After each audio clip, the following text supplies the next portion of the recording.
Hello friends, welcome to all of you. स्वागत है आप सभी लोगों का। आज हम फिर उपस्थित हैं आपके सामने कुछ नए आर्टिकल के साथ। तो आइए फिर से सीखते हैं आज कुछ नई चीज़ें। ठीक, तो सबसे पहले हमारे सामने है आर्टिकल 95। तो देखते हैं आर्टिकल 95 में क्या है। आर्टिकल 95 में कहा गया है लोकसभा अध्यक्ष एवं उपाध्यक्ष की अनुपस्थिति की व्याख्या। ठीक, कि यदि लोकसभा में अध्यक्ष या उपाध्यक्ष जी उपस्थित न हो तो उस समय सदन की कार्रवाई को कैसे चलाया जाएगा। जैसा कि आप जानते हैं कि लोकसभा और राज्यसभा दोनों की प्रक्रियाएं चलें, इसमें यानी वाद विवाद वाली बातें चल सके, उसका प्रोसीजर चले, तो उसमें दो लोगों का होना अनिवार्य है। एक सभापति जी का, राज्यसभा में सभापति जी का और लोकसभा में अध्यक्ष जी का, क्योंकि ये लोग ही एक संसदीय कार्यवाही को आगे चलाते हैं, यानी प्रोसीजर आगे स्टार्ट होता है। तो यदि लोकसभा में अध्यक्ष उपस्थित नहीं होते हैं तो उसकी जिम्मेदारी को देखने का काम करते हैं उपाध्यक्ष। ठीक, स्पीकर नहीं है तो डिप्टी स्पीकर जो है वो देखेंगे, हैंडल करेंगे। मगर बाय चांस यदि अध्यक्ष और उपाध्यक्ष दोनों अनुपस्थित हो जाएं तो लोकसभा की कार्यवाही को कैसे चलाया जाएगा। तो इसमें ये प्रावधान है कि यदि अध्यक्ष और उपाध्यक्ष दोनों अनुपस्थित हैं तो उस समय जो लोकसभा के सदस्य हैं वही किसी एक व्यक्ति को स्पीकर के रूप में चुन लेंगे। यानी वो सभी मिलकर के एक व्यक्ति के अध्यक्ष चुन लेंगे कि हाँ, आज के दिन आप ही अध्यक्ष बन जाइए और संसदीय कार्यवाही को आगे चलाइए। तो ये होता है प्रोसेस यदि अध्यक्ष और उपाध्यक्ष दोनों उपस्थित ना हो तब। तो आपने समझा आर्टिकल 95 को। अब देखते हैं आर्टिकल 96। आर्टिकल 96 में कहा गया है अविश्वास प्रस्ताव। अविश्वास प्रस्ताव का मतलब होता है जब लोकसभा के जो सदस्य हैं उनको ऐसा लगने लगे कि जो भारत सरकार है वो अपने कर्तव्यों का निर्वहन अच्छे ढंग से नहीं कर पा रही है। उसके अंदर जो मंत्री हैं वो लोग बहुत सारा घोटाला कर रहे हैं, यानी ये जो पूरा मंत्री परिषद है वो अच्छे से काम नहीं कर रहा है। ठीक, इससे देश को हानि हो रही है। तो उस कंडीशन में जो लोकसभा होती है वो पारित करती है अविश्वास प्रस्ताव। ठीक, तो लोकसभा पारित करेगी अविश्वास प्रस्ताव। यदि अविश्वास प्रस्ताव को मंजूरी मिल गई, ठीक, देखिए कहा गया अविश्वास प्रस्ताव पहले पारित किया जाएगा। पारित करने के बाद यदि सदनों से बहुमत प्राप्त हुआ तब, ठीक, ऐसा नहीं कि केवल पारित कर देने से ही ऐसा हो जाएगा, अविश्वास प्रस्ताव को मान्य कर दिया जाएगा। पहले उसे पारित करना पड़ेगा और दोनों सदनों से क्या करना पड़ेगा, बहुमत प्राप्त करना होगा। यानी लोग राज्यसभा से तो बहुमत मिलना आसान है क्योंकि उसमें विपक्ष के नेता वगैरह बैठे हुए हैं। मगर लोकसभा में अधिकांश मेंबर वो होते हैं जो सरकार चल रही होती है वर्तमान में, उसी सरकार के ज़्यादा से ज़्यादा सदस्य किसमें हैं, लोकसभा में, तभी तो वो सरकार सत्ता में आई है। ठीक, अब देखिए, तो अब क्या होगा कि यदि सदन से बहुमत प्राप्त हो जाता है अविश्वास प्रस्ताव के लिए, यानी अविश्वास प्रस्ताव पर लोग सहमत हैं, बहुमत मिल चुका है अविश्वास प्रस्ताव को, तो उस कंडीशन में जो काउंसिल ऑफ मिनिस्टर होता है, जो मंत्री परिषद होता है, साथ साथ प्रधानमंत्री को भी क्या करना पड़ेगा, अपने पद को त्यागना पड़ेगा, उन्हें पद को छोड़ना पड़ेगा। ठीक, तो ये होता है अविश्वास प्रस्ताव। तो आपने समझ लिया आर्टिकल 96। अब आगे बढ़ते हैं आर्टिकल 97 पर। आर्टिकल 97 पे कहा गया है अध्यक्ष एवं उपाध्यक्ष के वेतन एवं भत्ते।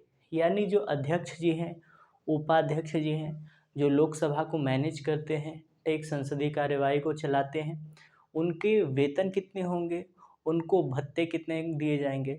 वेतन का मतलब होता है जो अमाउंट फिक्स किया गया है, सैलरी जिसे आप कह सकते हैं। वेतन का मतलब सैलरी हो गया, तो वो हो गया। और भत्ते का मतलब क्या होता है कि जब किसी व्यक्ति को आपने सरकारी नौकरी दी, नौकरी के साथ साथ अब वो निवास करने वाला है, मान लेते हैं दिल्ली का है, आपने उसको भेज दिया कहाँ पर, गुजरात में भेज दिया, मान लेते हैं मुंबई में भेज दिया। ठीक, अब मुंबई में भेज दिया, अब पता चला कि मुंबई में रहने का खर्चा और जहाँ उसका ऑफिस है, कार्यालय आने जाने का खर्चा, ये सारी चीज़ें बहुत महंगी हैं। तो बहुत महंगी है का मतलब क्या हुआ, अगर दो स्टेट है, ठीक, मान लेते हैं अगर भत्ते को अच्छे से समझिए कि भत्ता कैसे दिया जाता है। कि एक व्यक्ति है किसी स्टेट ए का, अब दो स्टेट है, एक बी है एक सी है। स्टेट जो सी है, स्टेट जो बी है, वहाँ पर यानी खर्च वगैरह बहुत अधिक लगता है। यानी वहाँ पर दैनिक चीज़ों की जो आवश्यकताओं की पूर्ति होती है, वहाँ पर वो सारी चीज़ें महंगी मिल रही है। जैसे वो गांव में रहता था, गांव देहात में रहता था, सब्जियां वगैरह हरे प्रोडक्ट जो हरी हरी सब्जियां उसे आसानी से मिल जाती थी, ठीक। तो यानी वो गांव में जब रहता था, यानी वो जिस लोकल एरिया में रहता था, वहाँ पर उसे उसकी दैनिक चीज़ों जो आवश्यकता की चीज़ें वो उससे कम दाम पर मिल जाती थी। और यहाँ पर जब वो गया, तो अब क्या हुआ कि यहाँ पर पहुँचने के बाद उसके जो खर्च है वो बढ़ गए। अब इससे क्या होगा कि अगर सरकार आपको अमाउंट दे रही है, तो आपके भी घर परिवार हैं, आप उस धन को अर्जित करेंगे, उससे घर में हो सकता है किसी की शादी करानी हो, घर बनवाना हो, कोई आपने लोन लिया हो पहले का उसे चुकता करना हो, तो आपको उस धन का उपयोग करना है। मगर सरकार आपको ऐसे जगह भेज देगी कि आपका वेतन कम है और खर्चे बहुत ज़्यादा हो गए, तो आपके पास बचेगा क्या? बहुत कम बचेगा। तो सरकार ये कहती है कि आपकी जो सैलरी है वो हमेशा आपके इन हैंड, आपके हाथों में रहेगी। उसके अलावा अगर हम आपको ऐसी जगह भेजते हैं जहाँ पर खर्च वगैरह है, तो वहाँ पर रूम किराया का भाड़ा हम देंगे, आने जाने का जो खर्चा होगा हम देंगे, जो राशन पताई का खर्चा होगा हम देंगे। वो सारी चीज़ें ऐड हो करके तब आपको पेमेंट मिलता है। तो ये जो प्रोसेस होता है उसी को कहा जाता है भत्ता। यानी आपकी मूल सैलरी के अतिरिक्त आप जिस एरिया में रह रहे हैं, उस एरिया में महंगाई की दर क्या है, उस महंगाई के सापेक्ष आपको कुछ एक्स्ट्रा पैसे दिए जाते हैं, उसे कहा जाता है भत्ता। तो कहा गया अध्यक्ष एवं उपाध्यक्ष का जो वेतन और भत्ता है, उसे फिक्स किया गया। मतलब वो कितना होगा ये कैसे डिसाइड हो, तो इसकी जो चर्चा है वो भारतीय संविधान में पहले से है कि इतनी इतनी चीज़ें दी जाएंगी, परंतु अध्यक्ष एवं उपाध्यक्ष को कितना पैसा देना है ये भारत सरकार के हाथ में है, ठीक। यदि भारत सरकार कोई नियम यानी संसद कोई नियम बनाएगी, ठीक, तो हो सकता है कि इनके पैसे में फेरबदल कर दिया जाए। अगर वो लोग नियम नहीं बना रही हैं तो जो नियम है वही नियम चलेगा। और इन लोगों को सैलरी कहाँ से दी जाती है, पैसे कहाँ से दिए जाते हैं, तो इन लोगों को पैसे दिए जाते हैं भारत सरकार की संचित निधि से, ठीक, भारत सरकार की संचित निधि। अब संचित निधि क्या होता है? संचित निधि का मतलब हमारे देश का एक अकाउंट समझ लीजिए, जहाँ पर देश का पूरा पैसा रखा हुआ है। देश का पैसा रखा हुआ है का मतलब कि सरकार जैसे हमसे जीएसटी वगैरह लेती है, ठीक, टोल टैक्स वगैरह लेती है, यानी रास्ते से आप यात्रा कर रहे हैं तो वो टैक्स वगैरह लेगी। भारत सरकार ने किसी अन्य देश को डेवलपमेंट के लिए कुछ लोन दे रखा है, ठीक, और वो लोन दे रखा है तो वो लोग कुछ इंटरेस्ट के साथ देंगे, तो उसका जो ब्याज मिल रहा है वो मिलेगा। जैसे आप गाड़ी वगैरह चलाते हैं तो 20,000 का चालान कटा, तो वो कहाँ जाएगा? भारत सरकार के अकाउंट में। तो ये सारे पैसे जहाँ पर रखे गए हैं, उस पैसे को कहा जाता है संचित निधि। राष्ट्रपति के कहीं विदेश आने जाने का खर्चा, मोदी जी के कहीं आने जाने का खर्चा, यानी पीएम के कहीं आने जाने का खर्चा, जो सिक्योरिटी वगैरह होते हैं, जो अध्यक्ष वगैरह हैं, ठीक, यानी जो लोकसभा के सदस्य, इनको सैलरी कहाँ से दी जाती है? इन सबको सैलरी दी जाती है संचित निधि से। आई होप आपको संचित निधि समझ में आ गया होगा। संचित निधि क्या है?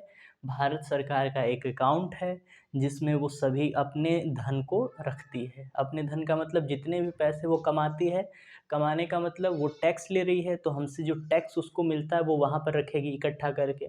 जो टोल टैक्स है उसे रखेगी। उसके बाद जो लोन वगैरह पर उसे ब्याज मिल रहा है उसको रखेगी। चालान वगैरह कट जाता है तो उन सारी चीज़ों का वो वहाँ रखेगी। तो ये सारे बेस हो गए, यहाँ पर रखी जाती है संचित निधि। ये हो गया संचित निधि। तो आपने समझ लिया आर्टिकल 95, 96, 97। आई होप आपको चीज़ें अच्छे से समझ में आ रही होंगी।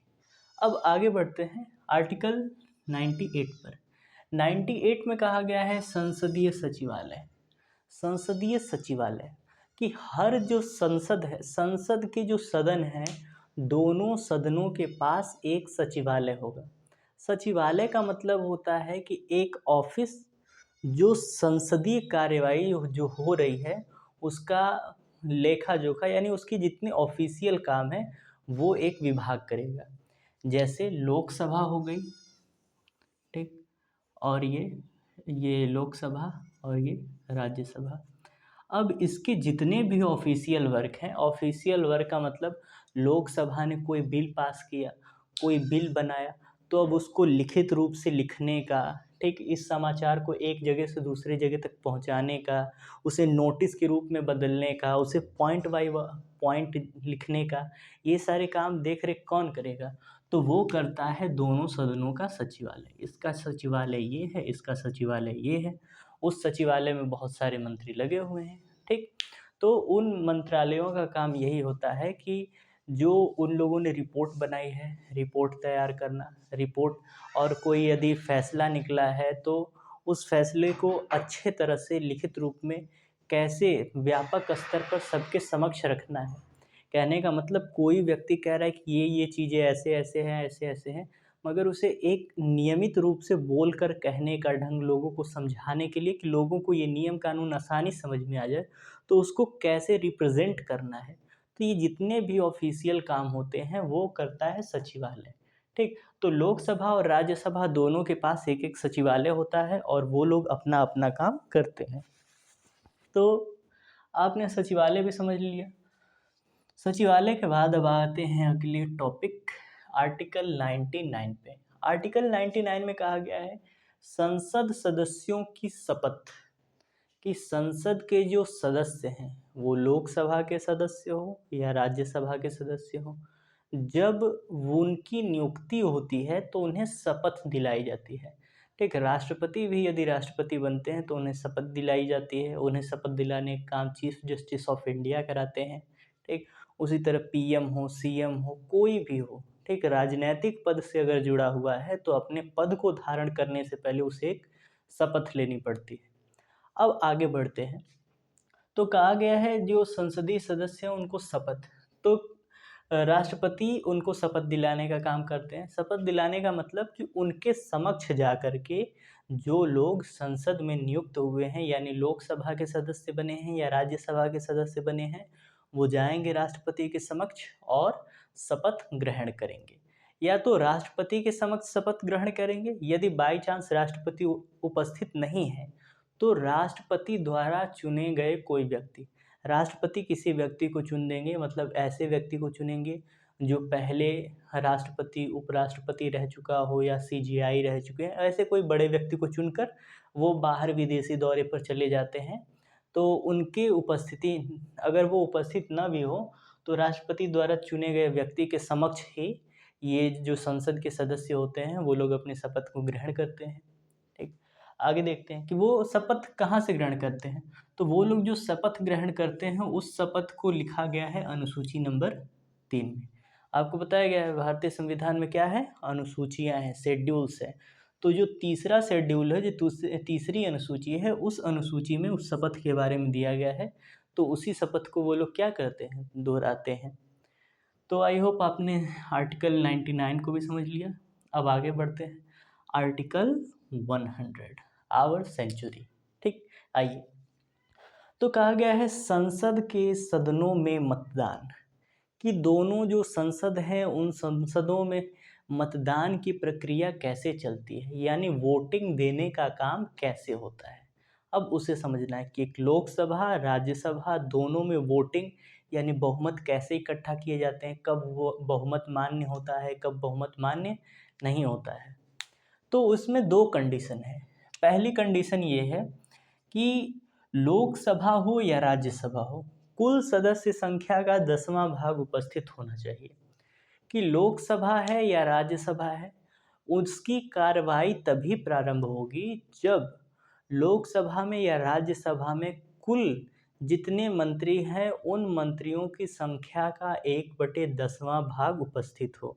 कहने का मतलब, यदि लोकसभा में मान लेते हैं, लोकसभा में मेंबर कितने हैं, 400 मेंबर हैं, 400 का 10वां भाग यानी 40। अगर 40 से कम लोग उपस्थित हैं तब उस कंडीशन में लोकसभा की जो प्रक्रिया है वो चलाई ही नहीं जाएगी। उस दिन लोकसभा का काम क्या होगा? बंद रहेगा। और ये जो 10% भाग पूरा करना होता है, इसको कहा जाता है कोरम। ठीक? यानी भारतीय संविधान में पूछा जाए कि कोरम क्या है? तो कोरम का मतलब है कि लोकसभा या राज्यसभा के सदस्यों की संख्या का 10% भाग उपस्थित होने की प्रक्रिया कोरम कहलाती है। अगर 10% भाग 10% नहीं, 10वां भाग यदि उपस्थित है तो इसका मतलब उसका कोरम पूरा है। अगर 10% से कम है तो इसका मतलब कोरम पूरा नहीं है। यानी 40 की जगह अगर 35 लोग या 38 लोग आ गए तो उस कंडीशन में लोकसभा या राज्यसभा की प्रक्रिया को प्रारंभ ही नहीं किया जाता। उस दिन लोकसभा और राज्यसभा बंद रहेगी जिस दिन 10% से कम व्यक्ति होंगे। तो पहली बात होगी कि उसमें प्रोसीजर कब स्टार्ट होगा? जब लोकसभा या राज्यसभा में पहली बात कि 1/10वां भाग से अधिक लोग उपस्थित हों। अब आगे देखते हैं। दूसरी बात कही गई है कि ये चीज़ें कैसे मान्य होती है? अध्यक्ष का मत निर्णायक मत होता है, सदन में मौजूद है मतदान। अब देखिए, आपको बताया गया कि लोकसभा और राज्यसभा में वोट केवल वही लोग दे सकते हैं जो लोग उस सदन का सदस्य होते हैं। तो आपको बताया कि लोकसभा में उपस्थित जो लोग हैं वो तो मान लीजिए हैं, मगर उनके जो सभापति होते हैं, जो चेयरमैन होते हैं, वो उनके सदन के सदस्य नहीं होते हैं। वो उपराष्ट्रपति हैं, इसलिए उनको बनाया गया है सभापति। इसलिए कभी भी सभापति यानी जो चेयरमैन होते हैं वो कभी भी लोकसभा में वोट नहीं दे सकते। ठीक? कि लोकसभा में कोई प्रस्ताव पारित हुआ, सब लोग अपना अपना बहुमत दे रहे हैं, तो बहुमत का निर्णय कुछ भी आए, उस समय सभापति जी वो वोट देने का अधिकार उनके पास नहीं है। परंतु लोकसभा में देखा जाए तो लोकसभा में जो व्यक्ति अध्यक्ष बनता है वो लोकसभा से ही चुना जाता है। लोकसभा में ही किसी एक व्यक्ति को चुन करके अध्यक्ष बना दिया जाता है। अध्यक्ष भी हर प्रस्ताव में वोटिंग नहीं करता है, यानी अध्यक्ष भी वोटिंग नहीं करेगा। अध्यक्ष केवल एक कंडीशन में वोटिंग करेगा। कब वोटिंग करेगा? यदि लोकसभा में कुछ लोग ऐसे, मान लीजिए 400 लोग हैं, 400 लोग में से 200 लोगों ने कहा कि हाँ ये कानून आना चाहिए, ये कानून बनना चाहिए, और 200 लोगों ने कहा कि नहीं ये कानून नहीं बनना चाहिए। तब तो सिद्ध ही नहीं हो पाया कि बहुमत किस पक्ष में है। अगर ये 150, अगर ये आदमी 150 हो जाते, वो 250 हो जाते, तब हो जाता कि हाँ ये लोग अधिक है, इन लोगों का मान्य होगा। अगर हाँ कह दिए तो हाँ, ना कह दिया तो ना। मगर 50% हाँ वाले हैं, 50% ना वाले हैं, तो इस कंडीशन में क्या होगा? बहुमत कैसे माना जाएगा? तो उस कंडीशन में जो अध्यक्ष होते हैं वो वोट देने की पावर रखते हैं। वो उस सदन का सदस्य है, इसलिए वोट दे सकता है। मगर कब देगा? जब ऐसा 50-50 वाला मामला आ जाए। जब 50-50 वाला मामला आ जाएगा तो अध्यक्ष जिसे अपना वोट देंगे वो व्यक्ति जीत जाएगा। अगर इस वाले को भी दे दिया तो ये वाला जीत जाएगा। ठीक? यानी जो अध्यक्ष का मत होता है वही निर्णायक मत कहलाएगा और उसी के डिसीजन को लेकर के चलना पड़ेगा। दोनों 100-200 लोग हैं, वो जिधर की ओर चला जाएगा वही बहुमत मान्य होगा।